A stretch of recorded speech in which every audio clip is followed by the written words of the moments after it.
네, 지난 시간에는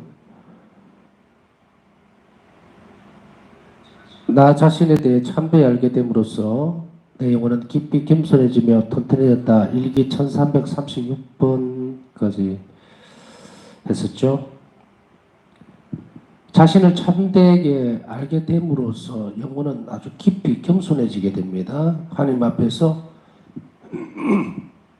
자기 자신의 상태를 잘 살펴볼 수 있기 때문에 자신의 본질을 안다는 것은 바로 영혼이 겸손해질 수 있고, 그리고 튼튼해졌다는 표현을 쓰죠. 이게 아마 건강이 좋아졌다, 튼튼해졌다, 뭐 이런 의미로도 영혼도 같은 그런 단어를 쓸 수밖에 없어요. 그래서 우리가 우리 자신에 대해서 더 깊이 알게 될수록 그렇게 영혼은 점점 깊이 겸손해질 수밖에 없습니다.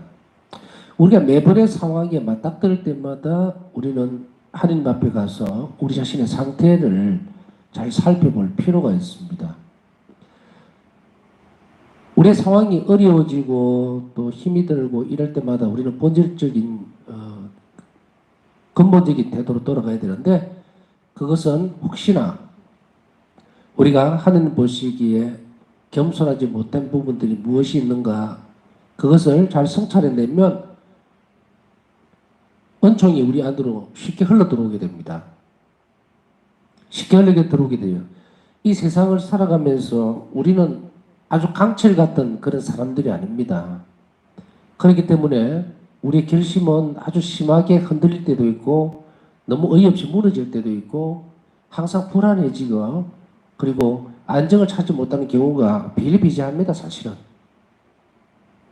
우리가 이것은 이제 파우스트 성령 일기에서 말씀하고 계시는 그 단어를 쓰자면 투쟁이에요, 투쟁. 어떤 한 가지 사건이나 상황이나 또 어떤 맞닥뜨리는 현실에서 뭔가 이렇게 잘 이루어지고 또 그것을 극복해냈다 하더라도 그것은 연속적으로 계속 올 때도 있고, 또 이렇게 텀을 두고 좀 늦게 올 때도 있고 이래요. 그렇지만 우리가 다 알고 있는 사실은, 부정할 수 없는 사실은 고통은 끝이 없다는 거고, 그리고 그런 나약한 인간의 모습들을 계속해서 발견해 갈 수밖에 없어요. 그렇다고 하더라도 우리는 하나님을 믿고 있고 또 하나님 자녀라는 인식을 깊이 가지고 하나님께서 살아계심을 믿는다면 우리는 그것이 지나갈 수밖에 없는, 그리고 극복해내야 되는 것, 또 극복할 수 있다는 것을 우리 또한 알고 있습니다. 또 알아야 하고요. 그렇기 때문에 왜 이렇게 어려움들이 많고, 어떻게 보면은 정말 이 세상에서 산다고 하는 것은 늘 긴장 관계에 있을 수밖에 없어요. 그래서 세상 밖으로 나가면 항상 긴장이 됩니다. 그러나 우리가 하나님 앞에 돌아왔을 때에는, 예수님 앞에 앉아 있을 때는 정말 절대적인 분으로서 창조주 하나님 앞에 있을 때만 우리가 평화로울 수가 있어요. 그러나 하나님은 우리가 그렇다고 늘 당신 앞에만 앉아있기를 바라진 않죠. 그렇기 때문에 성체 안에서 힘을 얻고 다시 세상 밖으로 나가야 됩니다. 그랬을 때에 우리는 주님 앞에 섰을 때에 세상과 잘 맞닥뜨릴 수 있도록 그런 은총을 주시고 강건하게 해달라고 늘 잊지 말아야 되는데, 그런 태도 가운데서 이 겸손의 태도는 우리에게 큰 힘이 되고 또 하나님을 더 잘 알 수 있게 된다면 만들어주기 때문에 우리의 세상에서 그렇게 많이 두려워하지는 않는다. 맞닥뜨릴 수 있는 고통도 두려워하면 배가 되고 엄청나게 커져 버립니다. 그러나 고통이 있다 하더라도 두려워하지 않는다면 그것은 극복해낼 수 있는 그런 길이 훨씬 빨리 열려져.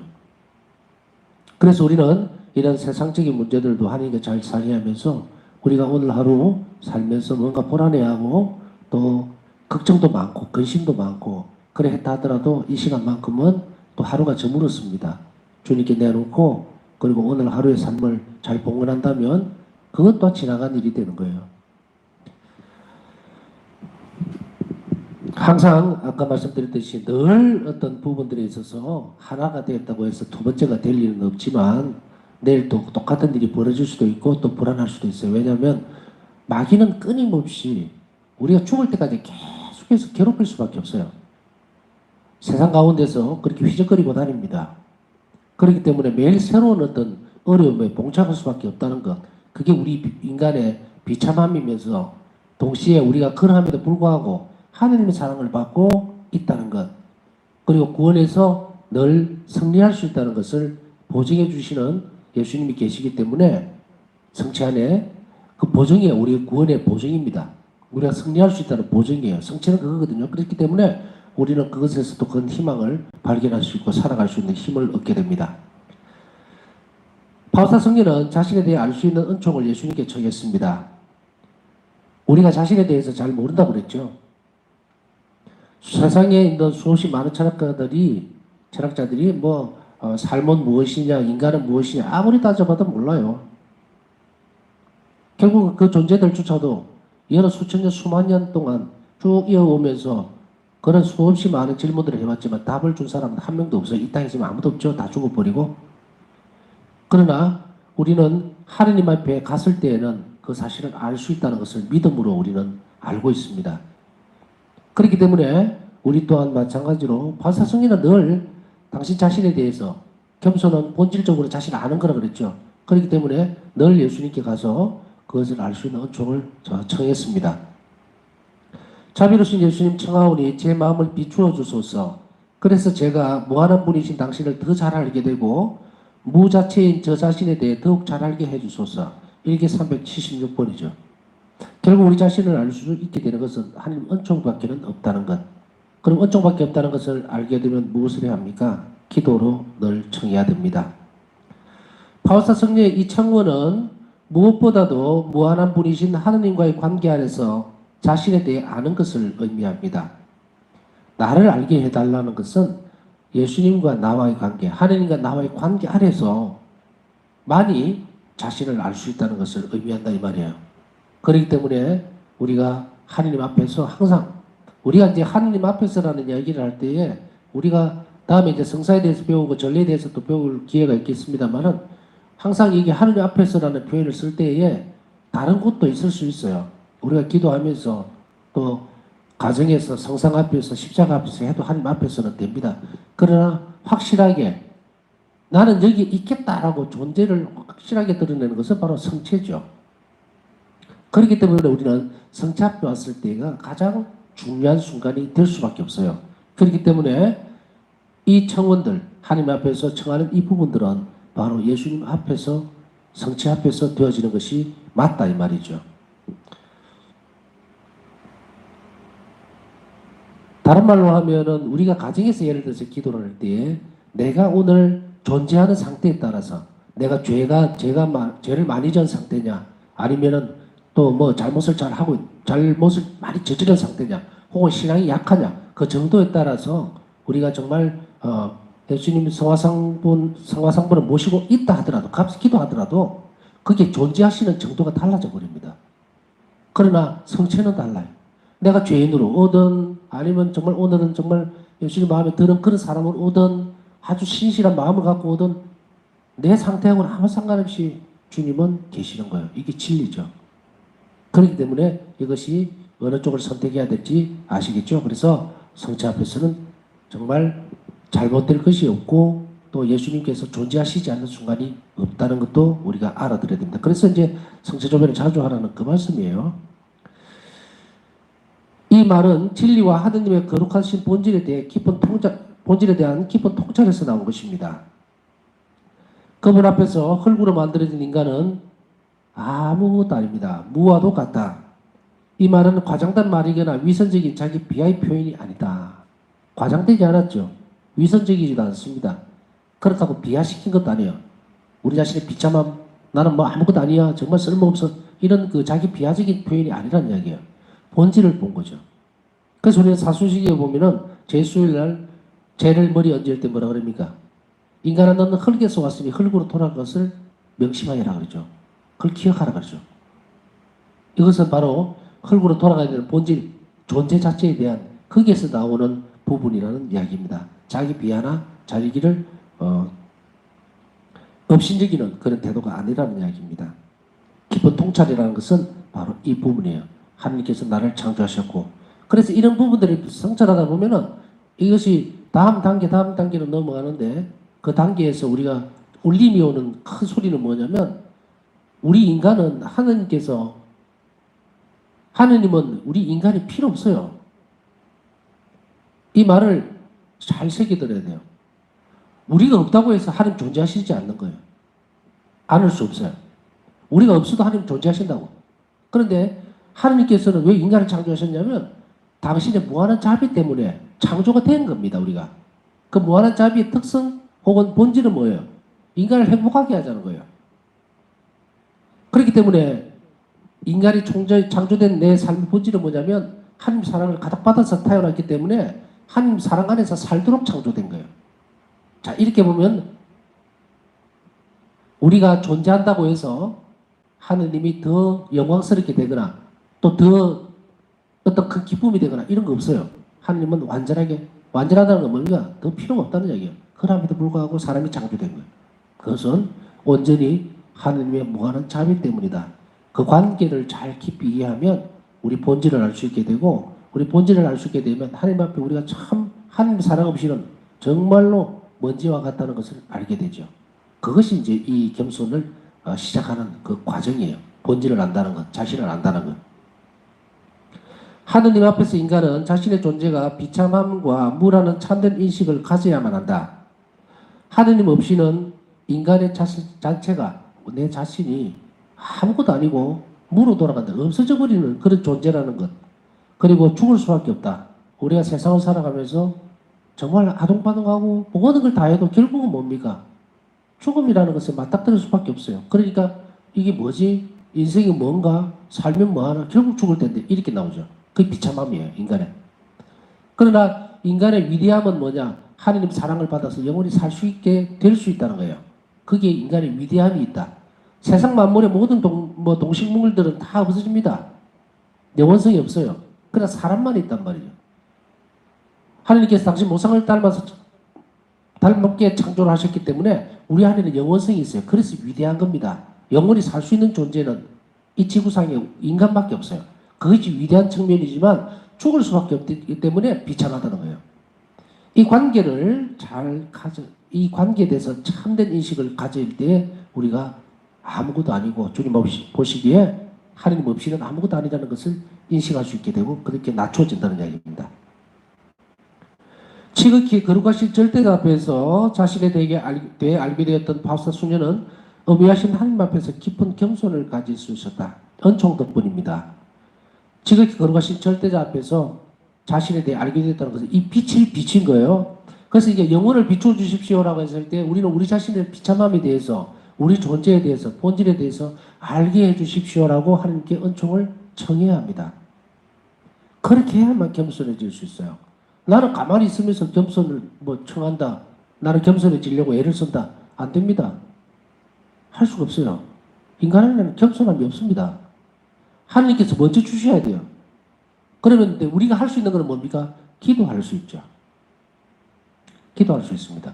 그래서 첫 출발은 항상 인간편에 기도할 수 있는 조건이 되어 있고 그것을 우리가 하나님께 내놓음으로 해서 이 은총을 받아낼 때 인간 존재에 대해서 알 수 있고 겸손함을 가질 수가 있습니다.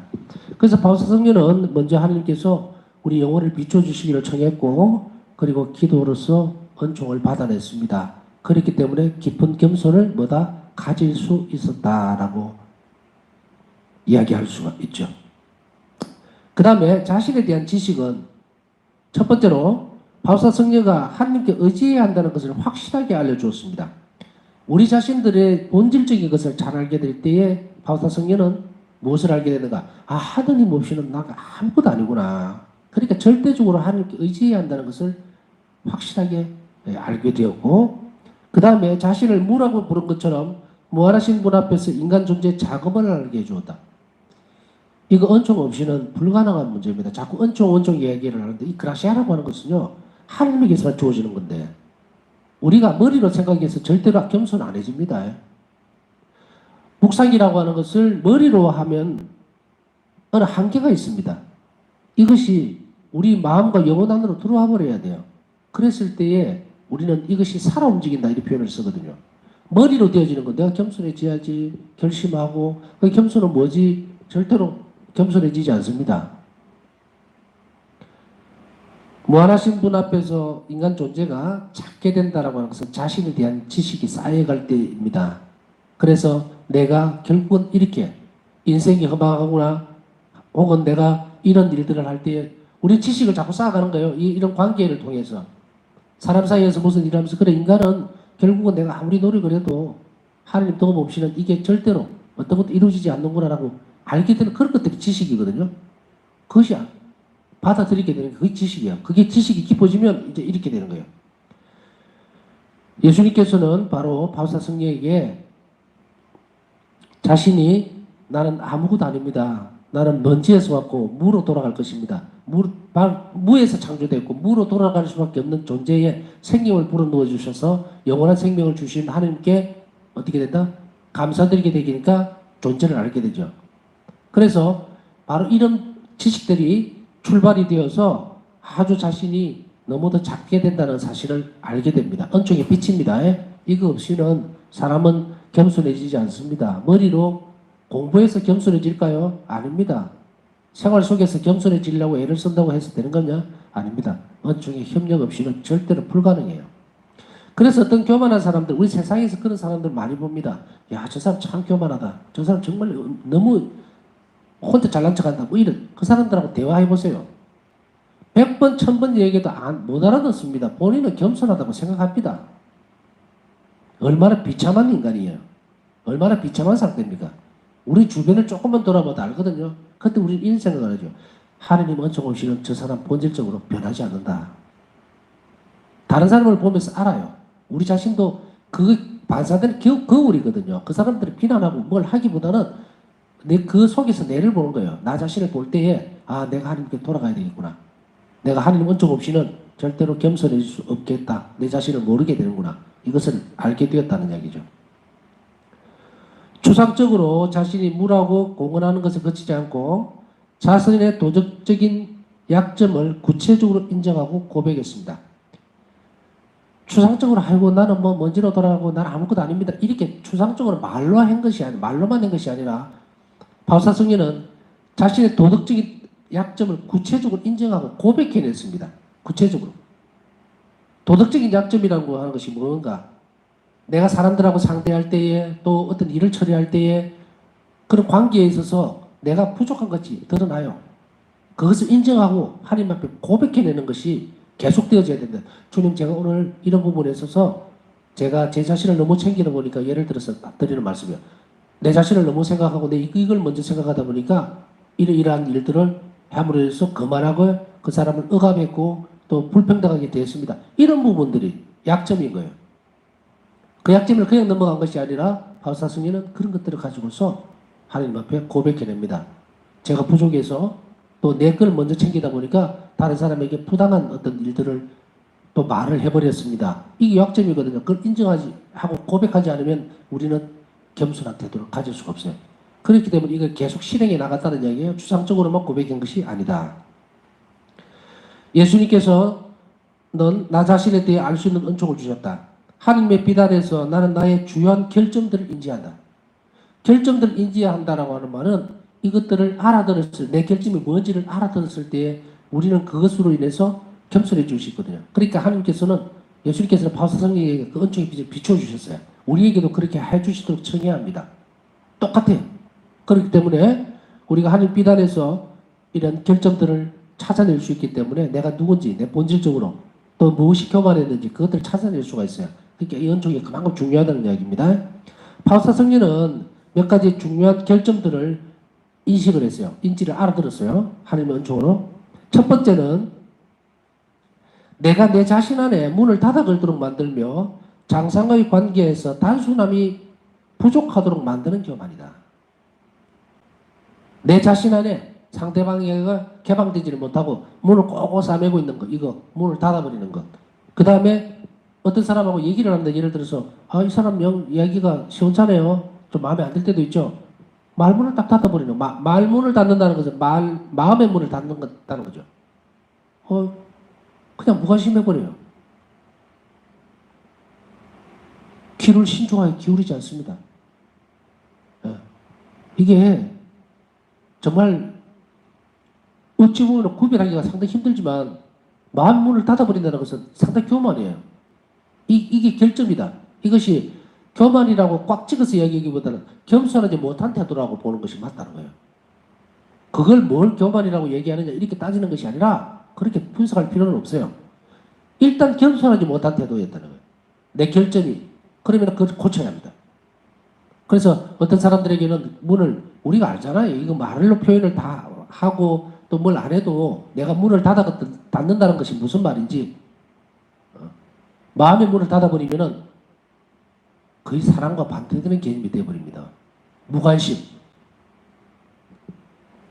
우리가 상대방이라든지 어떤 사람들을 대하면서 우리는 알죠. 아, 저 사람하고는 내가 대화가 안 되고 도대체 내가 상대하기가 싫을 때 문을 닫아버린다는 표현을 써요. 마음의 문을. 닫아버리면 그 이상은 아무것도 안 나옵니다. 이것이 바로 바오사 성령에게서도 어떤 결점이었던 모양입니다. 그 다음 장상과의 관계에서 단순하게 부족하도록 만드는 교만이다. 문을 닫아 만드는 것도 닫도록 만드는 것도 교만이고 장상과의 관계에서 단순하게 부족했다는 것은 뭐예요? 머리를 많이 썼다는 이야기입니다. 쉽게 얘기하면. 이래 말하면 이렇게 하겠지. 저렇게 말하면 저렇게 하겠지. 미리 예측해서 뭔가를 내놓는 그것은 단순함이 아니고 복잡한 거예요. 우리 세상 속에서 이런 경우가 많죠. 말을 들으면서 아, 이 사람이 이렇게 얘기하면 이렇게 돌아가겠지. 내가 이렇게 얘기하면 안 되겠다. 이렇게 해야 되겠지. 이거는 지혜로운 게 아니라 단순함이 부족합니다. 단순함은 순수하고 있는 그대로를 드러내는 상태를 이야기하는 거고 복잡하게 살아가는 것은 이런 부분들. 그래서 이제 바오사 성령은 장상하고 대화를 하거나 이 관계를 형성할 때 이 단순함이 부족하고 아, 내가 이렇게 하면 장상이 정말 잘못 보는 거 아닐까 뭐 이런 많은 것들을 섞어버리니까 복잡해졌는데 그것을 단순함의 부족으로 인식을 했고 그게 결점이라는 것을 드러냅니다.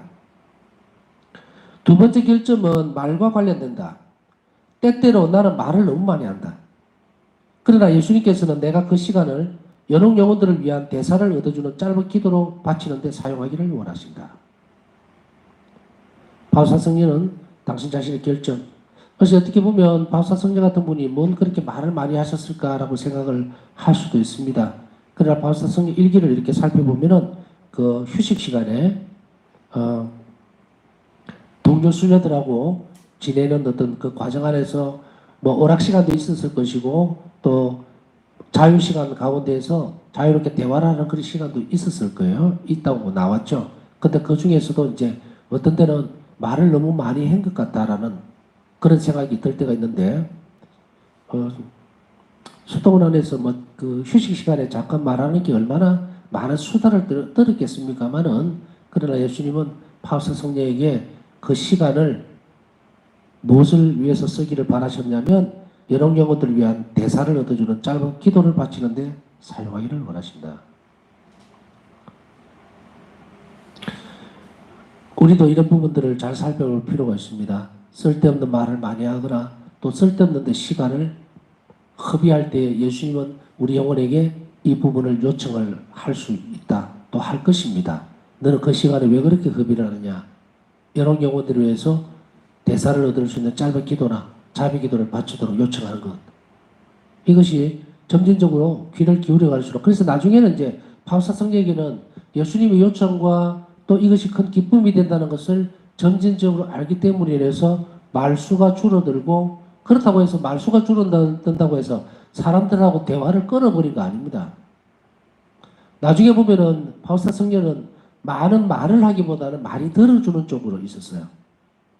일단은 그렇기 때문에 이 안에서도 끊임없이 사람들과의 관계를 훼손시키지 않으면서도 침묵 속에서 그 관계를 잘 유지할 수 있었다면 우리 또한 너무 지나치게 많은 말을 함으로 인해서 허비시키는 시간보다 그 시간을 하나님께 대한 묵상으로 바꿔버리는 것도 우리에게 꼭 필요한 과정이라는 것을 알아들을 필요가 있죠. 세 번째는 우리 규칙과 관련된다.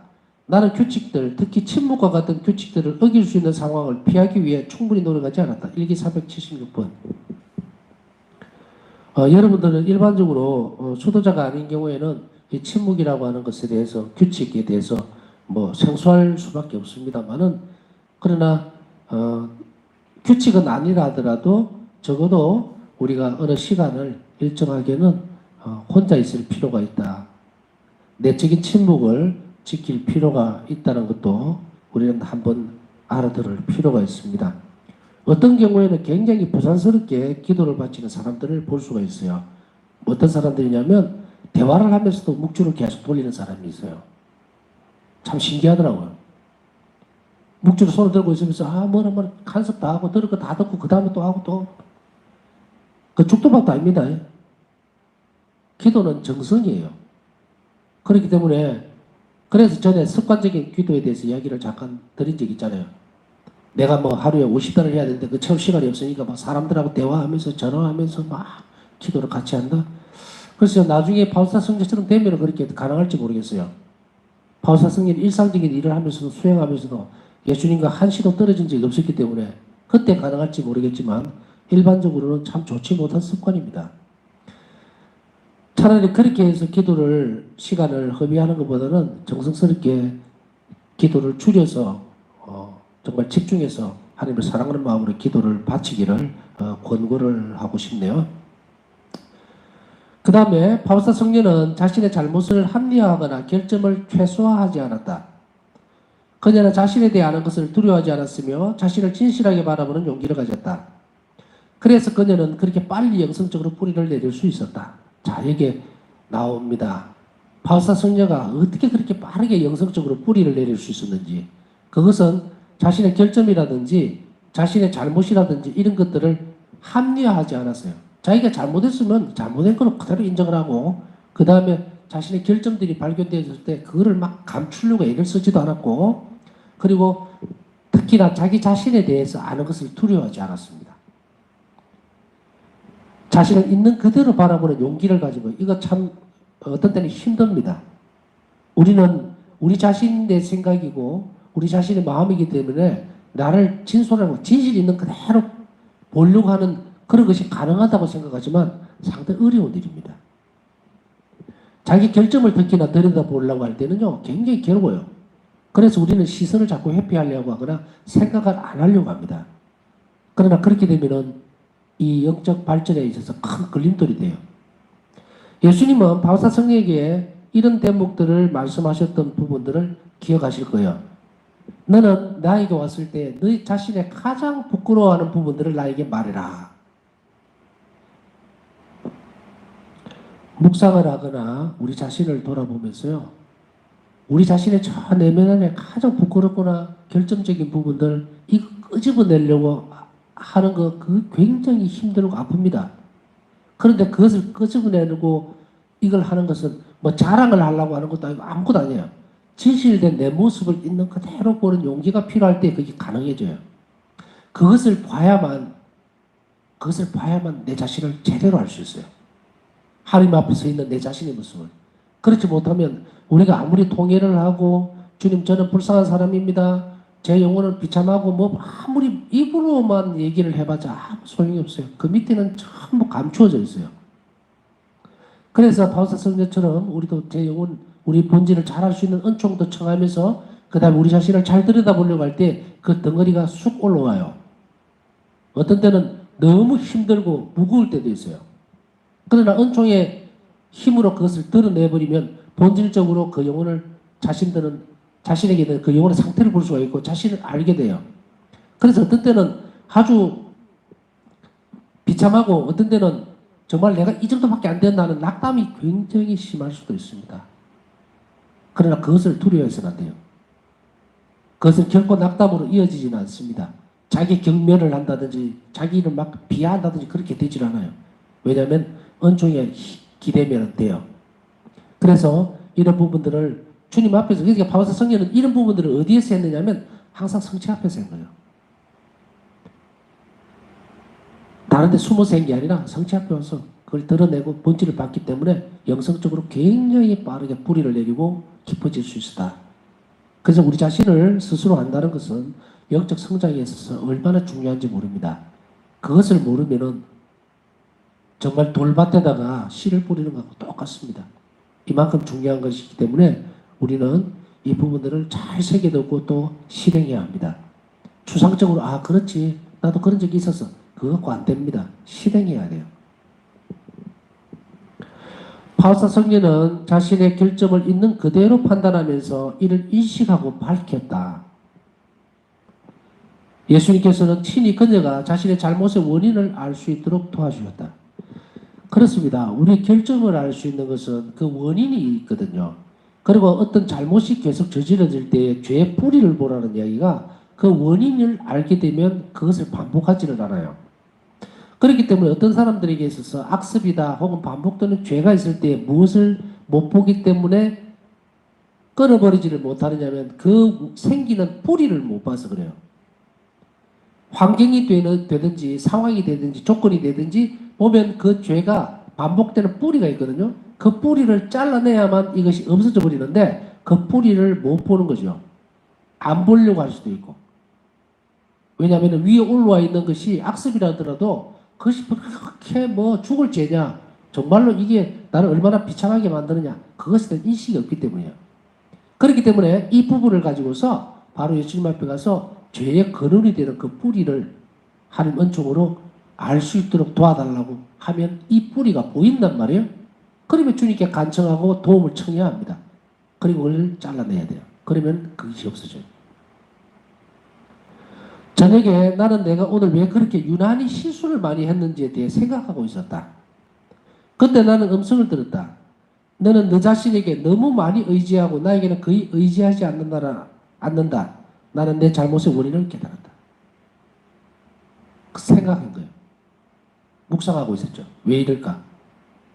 우리는 왜 이럴까의 원인에 대해서 알려고 하는 것이 아니라 왜 자꾸 반복되지? 왜 노력하는 데는 안 됐지? 위에 부평초같이 위로 쑥 떠올라 있는 이것만 자꾸 가지고 있으니까 해결책이 안 나오죠. 하늘과 협력이 안 돼요. 바우사 성령의 일기에서 우리가 배울 수 있는 것은 하늘과 협력 관계다. 그러니 이걸 가지고 주님께 가라. 우리가 머리로만 너무 쓰고 이걸 주님께 가져가지 않으니까 너는 너 자신만 너무 의지하고 나에게는 의지하지 않는다. 이렇게 예수님이 말씀하고 있죠. 그러니 우리는 우리 자신의 결정들 그것들을 가지고서 주님 앞에서 반드시 성찰하고 은총을 그 부분을 비추어 주시기를 청해합니다. 남은 시간 우리 자신들을 더 잘할 수 있는 은총을 청하면서 묵상하도록 하겠습니다.